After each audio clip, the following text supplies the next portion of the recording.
A vivir que son 2 días. Javier del Pino.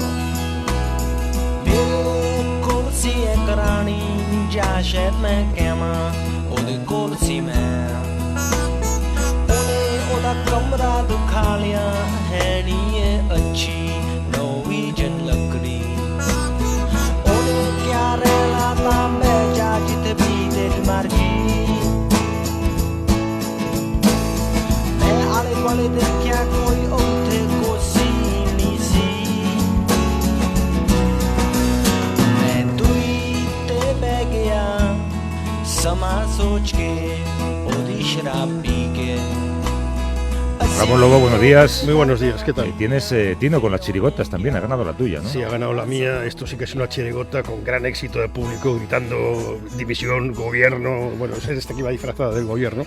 Ya está muy bien, muy bien. Ha aparecido, porque hubo unos que ni siquiera aparecieron, ¿no? Que estuvieron por pantalla.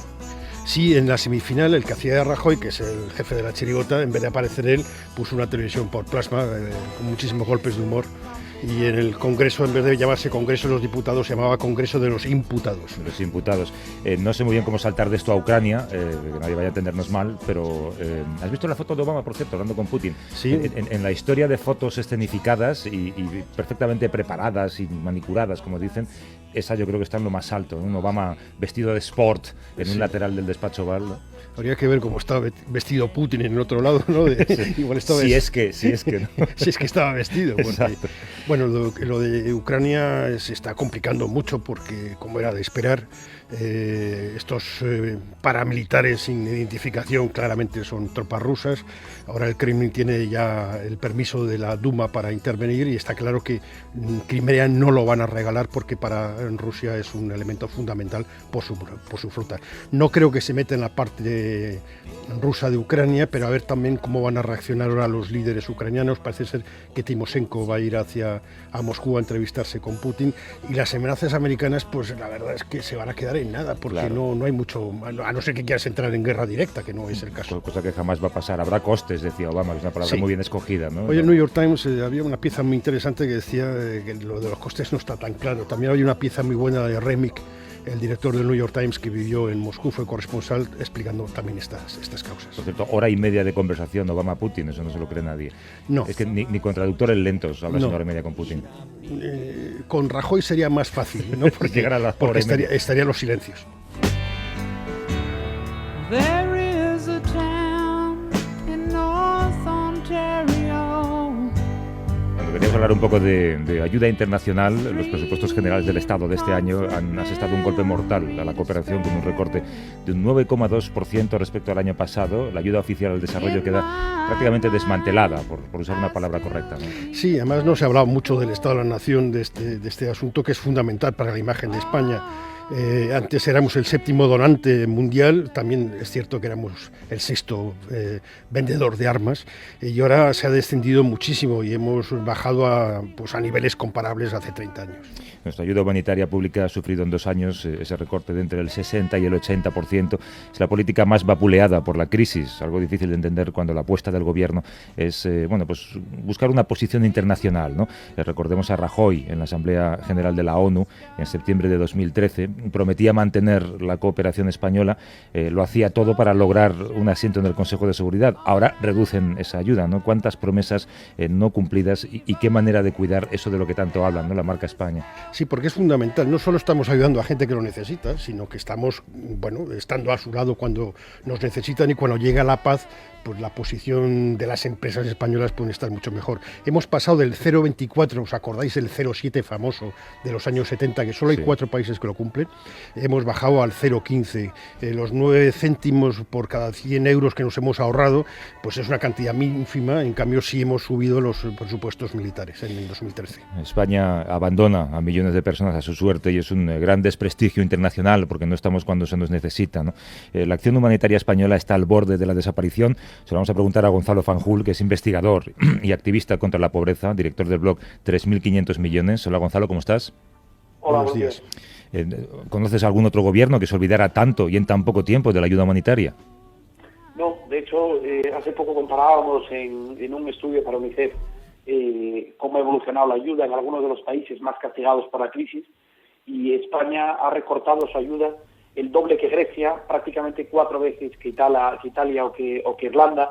Es decir, que esto es una opción política, digamos. El gobierno, a la hora de decidir dónde quería recortar, no solo dónde estaba obligado a recortar, decidió que la ayuda ya no era necesaria. Y este gobierno, que está tan interesado por la vida en algunas cosas, ¿no es consciente que estos recortes cuestan vidas también en otro sitio, aunque no salgan en televisión?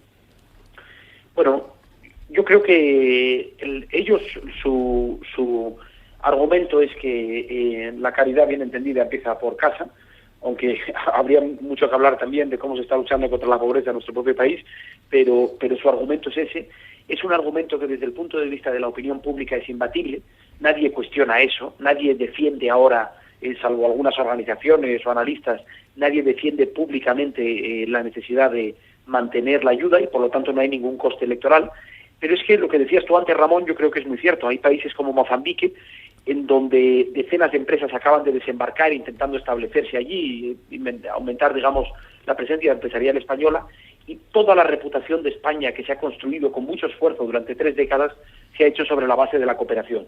Y es una cooperación una reputación legítima. No es que estemos tratando de utilizar la cooperación para nuestros propios intereses, simplemente que España es un país que se ha ganado la amistad de otros gracias a su solidaridad. Y perder eso no solo supone un problema en el corto plazo, sino que cuesta mucho reconstruirlo. Esto no es como un videocasete que uno pone en pause y después vuelve a darle al play dentro de unos años. Lo que destruimos ahora tiene un coste de reconstrucción mucho más alto. Claro, que se ha hecho por ayudar, no por presumir, como podrían haber pensado algunos, ¿no? Y cuesta mucho, Gonzalo, no hacer demagogia, pero con todas las dietas que se pagan por aquí y por allá, no es un ahorro irrisorio, ¿no? Que no soluciona ningún problema. Es que es muy poco dinero. Es que la ayuda, si uno lo piensa, la ayuda en el mejor de los casos, digamos en el año 2008 me parece que fue, llegó a los 4.500, 4.600 millones de euros, ¿no? Que llegó a ser un 0,45% del total del PIB. Ahora hemos bajado a 1.870 millones de euros. Es una cantidad muy pequeña en comparación con los presupuestos que hay para cualquier otra partida en España. Hay que tener en cuenta que estamos hablando de centenares de millones, de miles de millones de euros los que maneja España en el presupuesto, ¿no? Por eso yo siempre he argumentado que esta es incluso desde nuestro propio interés, esta es una política pública muy barata, porque se consigue mucho con muy pocos recursos, ¿no? Gonzalo Fanjul, investigador y activista contra la pobreza, director del blog 3.500 millones. Gracias, Gonzalo. Un abrazo. Un abrazo. Gracias, buenos días. Hasta luego.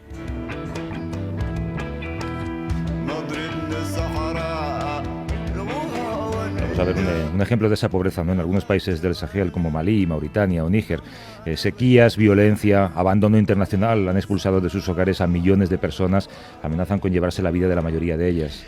Sí, la situación es muy difícil porque las ONGs, que también reciben dinero del público, pues están en una situación dramática. Acción contra el Hambre, Oxfam, Save the Children, MSF, que trabajan en estos sitios, cuentan con pocos recursos para cubrir las necesidades básicas de la población, como puede ser el comer. Sí, como comentábamos antes con Gonzalo, la ayuda internacional no pasa por su mejor momento, pero afortunadamente surgen otras iniciativas solidarias para sensibilizar a la población y recaudar fondos. Queremos fijarnos en una de ellas, porque participamos después del éxito de la primera edición. Cadena SER y Acción contra el Hambre vuelven a unirse para jugar el partido más importante de todos, que es el partido contra el hambre. Mañana lunes, Carlas Francino hará la ventana desde Bamako. Saludamos a Nicolás Castellano y a Carlas, que ahora mismo están en Quita, en el corazón del país. ¿Cómo estáis, chicos? Buenos días. Hola, ¿qué tal? Buenos días. Hola, ¿qué tal? Buenos días. Es un viaje que forma parte de la segunda edición de Goles contra el Hambre. Contadnos un poco qué objetivos tiene. Bueno, mira, escuchando hace un momentito a Gonzalo Fanjul, cuando hablaba de que es poco dinero, que tampoco se necesita tanto, que en un porcentaje de nuestro PIB representa una cantidad bastante mínima. Mira, ayer tuvimos oportunidad de conocer 3 o 4 proyectos de ayuda local, que para que los oyentes se hagan una idea, mira, el más caro de todos era una bomba de agua potable en mitad de la nada, en mitad de la llanura, que da abastecimiento a unas 600 personas. Eso, que es lo más caro y lo más refinado tecnológicamente, cuesta 10.000 euros. Pero les ha salvado la vida y les ha cambiado la vida a centenares de personas. Vimos un jardín nutricional, que le llaman ellos, que es simplemente una hectárea plantada, vallada, con productos para que puedan reforzar su alimentación, que gestionan 40 mujeres. Eso da servicio a una aldea de más de 1.500 personas. Un proyecto de educación financiera para que los agricultores, que ahora, por ejemplo, están mano sobre mano, porque ha pasado la época de la recolección, puedan almacenar algo de grano, tenerlo como garantía para los bancos, para microcréditos, y cuando sea la hora poderlo comprar a un precio asequible. O sea, cositas tan pequeñas como esta, que cuestan nada en nuestra escala de economía, en nuestra escala de valores, es que salvan centenares y miles de vidas. Mira, yo creo que el periodismo sirve, entre otras cosas, para explicar el mundo, ¿no? Y para que la gente, para que el ciudadano pueda hacerse su composición de lugar y tomar sus decisiones. Yo creo que alguna vez en la vida todos deberíamos visitar según qué realidades. Esta es una, la de Mali. Pero como eso es imposible, pues mira, para eso estamos nosotros, ¿no? Para contarlo. Y luego que la gente decida lo que quiera.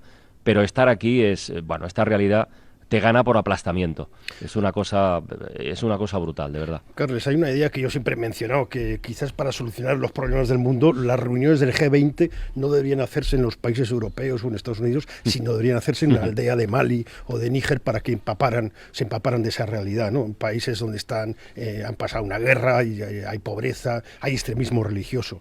¿Cómo está la situación ahí en Quita? Bueno, en Quita es el corazón de una de las regiones más pobres de Mali, que ya es decir, porque Mali es el quinto país más pobre del mundo. Esto es el Mali rural. Cuando decimos Quita ciudad, olvidémonos de cualquier imagen que se parezca a lo que entendemos como ciudad. Estos son calles sin asfaltar, polvorientas, viviendas extremadamente rudimentarias, acequias por donde bajan las aguas fecales, la porquería, donde juegan los niños y tal. Eso quita el corazón. Cuando te adentras un poco en el interior y visitas aldeas de estas que comentaba antes, bueno, eso es... Eso es un impacto de verdad. Yo han pasado 24 horas, un poquito más, y yo sigo bastante anonadado. Es que es muy distinto que veas imágenes por televisión, incluso que te lo cuenten, que tocarlo, ¿no? El otro día, ayer nos saludó el jefe de una aldea que tiene 90 años y, en fin, no sabéis la fiesta, la alegría cuando llegábamos con las furgonetas de Acción contra el Hambre, oye, como si fuéramos bienvenido Mr. Marshall, ¿sabes? Porque Acción contra el Hambre participó en un proyecto de donación de 54 cabras para esa aldea. 54 cabras. Entonces, cada familia que recibía una cabra, porque son las familias más pobres dentro de lo pobre, cuando nace un cabritillo, tienen que regalarlo a otra familia. Y con eso van tejiendo su modesta red de solidaridad. El panorama es terrible. Hace 5 meses que no cae una gota de agua. La cosecha ha sido mala. Las ayudas internacionales, como hay conflictos alrededor, se han reducido. En el norte vuelven a asomar con fuerza algunos grupos islamistas y hay temor porque la inseguridad pueda volver a crecer. O sea, el panorama ahora mismo, hablas con la gente de Acción contra el Hambre que está sobre el terreno, con los cooperantes locales, y están muy preocupados porque esto está fatal, sinceramente. Y aquí no somos nada si no tenemos el último modelo de iPhone, ¿eh? Nico, hemos hablado mucho en el programa del conflicto de la sequía. Es una bomba de relojería por allí, ¿no?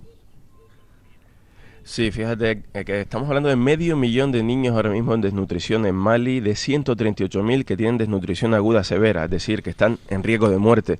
En una población de 14 millones de habitantes, y aquí Carla describía la situación de Quita, del 10% de la población en desnutrición, en el norte, en Gao, Kidal, Tombuctú, 3 de cada 4 familias están ahora mismo en desnutrición, es decir, no tienen elementos para alimentarse.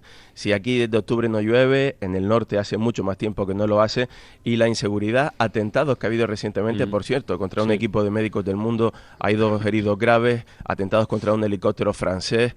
Un año después de la operación Serval, los yihadistas han tomado posiciones, han vuelto a tomar muchos pueblos del norte, y esto conforma un cóctel tremendo, ¿no? Cada día en el mundo mueren 8.500 niños por desnutrición. El 45% de las muertes de niños menores de 5 años que se producen en el planeta son por desnutrición, por hambre, por una alimentación insuficiente, y Mali necesita recuperar la estabilidad del norte y de todo el país para intentar evitar una tragedia. Fíjate además el potencial que tiene este país. En el norte, donde está desplegada sobre todo la fuerza francesa, hay uranio, hay petróleo, Claro que por esa zona también pasan las rutas de la inmigración ilegal y la ruta de la cocaína. Muy importante, ¿eh? No olvidemos que en esta parte del desierto aquí aterrizan desde hace tiempo eso que aquí llaman en plan chistoso cocaína air. Aquí aterrizan aviones cargados de droga que vienen de Latinoamérica y luego hacen la ruta hacia el norte hasta llegar a Argelia, Marruecos, y de ahí dan el salto a Europa, como las personas, pero estamos hablando de droga, ¿no? Tienen un potencial enorme con el algodón.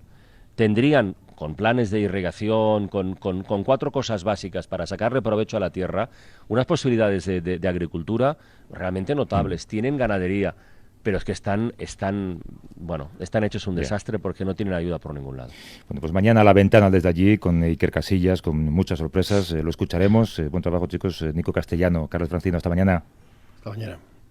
Un abrazo, compañeros, que vaya bien, adiós. Me gusta el sol y la mujer cuando llora, las golondrinas y las malas señoras, saltar paredes y abrir los balcones. Por cierto, Javier, no sé si lees el Twitter, pero la semana pasada, después de la intervención sobre Venezuela, nos cayeron chuzos y puntas. Bueno, nos acusaron de ser antichavistas por escuchar a un opositor, fascistas por hablar de Ucrania. Sí, incluso se puede ser antiimperialista, porque lo somos todos, pero no tan rancio, ¿no? A mí me sorprende que hay gente que se enfada por cosas que no hemos dicho. Un tipo que puso una foto diciendo de los nazis, estos ucranianos, diciendo vuestros amigos. Sí. Bueno, pues... o nos acusa de ser cosas que no somos. Pero, en fin, yo creo que hay determinadas cosas en las que hay que tener mucho cuidado, porque la gente tiene sensibilidad a flor de piel, ¿no? Y digo Venezuela, digo Cuba, digo Israel. Cuidado con quién tienes en antena, cuidado a quién escuchas, porque te pueden acusar de ser lo contrario de lo que eres, ¿no? Pero vamos a seguir adelante porque ahí me han llamado borracho, comunista, de la CIA, drogodependiente, de todo, y nada de eso es cierto, solo soy del Real Madrid. Hasta lo mirar. Hasta luego, Ramón. Hasta luego. A vivir que son 2 días. Javier del Pino.